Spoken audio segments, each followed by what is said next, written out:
this month of September, I began a dialogue with ChatGPT. My aim was to make sense of some of the seemingly outrageous things Eric Schmidt, Google's former CEO, said about the power of AI and how it could be used for business.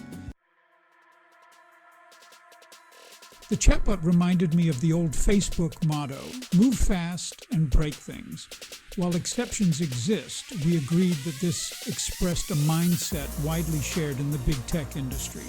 I asked ChatGPT if there was a connection between the dystopian business culture of Silicon Valley and the equally dystopian trend in foreign policy to move fast and break things.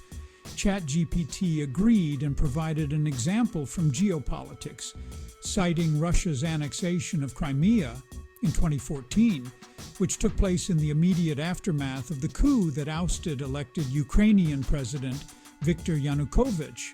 This example was surprising. It overlooked a more glaring instance from the same context. The 2008 memo from William Burns, then ambassador to Moscow. In it, he described NATO's expansion into Ukraine as the brightest of all red lines for the Russians. In this light, Russia's annexation of Crimea appears designed not as an aggression, but as a defensive move to prevent NATO's presence on its border, as well as its eventual control of the Black Sea. The increasing involvement of Western nations in Ukraine's defense through military aid and political coordination further exacerbated the tensions. Russia consistently warned that such actions were crossing its red lines, but Western governments dismissed those warnings. Russia interpreted NATO's increased presence in Ukraine as a mounting military threat on its border. From this perspective, the Ukrainian conflict appears as the logical culmination of an ongoing security dilemma that was destined to fester because it remained unaddressed by diplomacy. Russia's actions in Crimea and eastern Ukraine, while widely condemned in the West, were, in Moscow's view, defensive reactions to perceived encroachments on its sphere of influence. This is the kind of situation that traditionally provokes flurries of focused diplomatic activity. Red lines quite simply indicate the potential for war. Diplomacy is the prescribed cure. Allowing war to occur indicates a failure of will, an absence of vision, or more likely both. In this case, the doctor never showed up at the patient's house. The methodology and ingredients of the cure were nowhere to be found. So here's my question after listening to Eric Schmidt's description of business practices in Silicon Valley. Am I wrong in thinking that this preference for confrontation over diplomacy mirrors the Valley's economic logic, a logic that prescribes acting first to create new realities on the ground and then counting on one's resources to pay the cost of managing the fallout? At this point, I asked ChatGPT why it had failed to mention the context of the Crimean annexation and the Burns memo.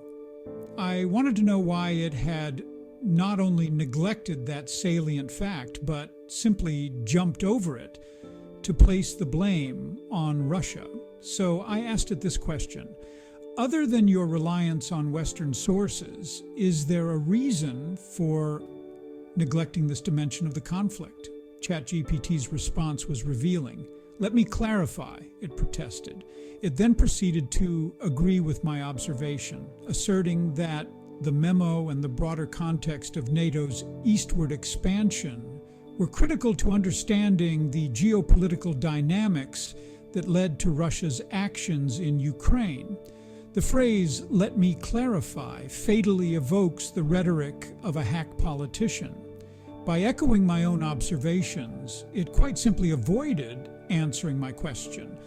At the end of the day, I suspect that, like most Western media, ChatGPT's algorithms contain a preference for citing reasons that identify Russia and China as the culprits. Discussions like this demonstrate that an AI chatbot appears human to the extent that it has a pre-existing strategy. it can be counted on to deliver in most circumstances. But I notice here that it also has the reassuring ability to adjust its discourse when it perceives there's a strong reason to do so, even at the risk of contradicting its initial take. Since the topic I've been addressing in this video is the effacement of diplomacy replaced by a cynical and destructive business ethic, perhaps we should conclude that ChatGPT, to the extent that it in fact does listen to another point of view and adapts to it, is much better at diplomacy than most of today's governments. Join the conversation at Fair Observer and subscribe to our YouTube channel.